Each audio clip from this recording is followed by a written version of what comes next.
Një shtetas kosovar që jetonte në Itali prej 14 vjetësh me leje të rregullt qëndrimi, është dëbuar nga autoritetet vendase për shkak se mbështeste ideologjinë xhihadiste.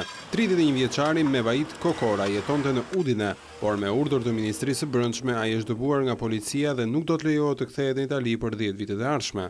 Sipas mediave italiane, Kokora ka pasur si synim që të udhëtonte në Siri për të luftuar për shtetin islamik. Kosovari kishte vendosur marrëdhënie me elemente radikal. I indikuar nga fundamentalist në Ballkan, Kokora rezulton të ketë qenë edhe në një kamp stërvitje në Turqi. Ai tentonte të rekrutonte luftëtar për shtetin islamik në disa xhami dhe u ndalua në një të tillë në Udine. Kosovari u shoqërua në Venecia dhe u riadhësua me një avion drejt Kosovës. Dëbimi i 31 vjeçarit vjen pas atij të një çifti shqiptar që jetonin në provincën e Perugias. Adrian dhe Jasmina Kolçaku dyshohet kanë pasur lidhje me ambiente xhihadiste dhe të rekrutonin luftëtar për shtetin islamik. Dy personat që ndodheshin në vëzhgim prej kohësh u shoqëruan në Shqipëri nga agjentët e policisë së Perugias. Muajt e fundit në Itali janë goditur disa celula që bënin propaganda xhihadiste, pjesë e cilave kanë qenë edhe shtetas shqiptar.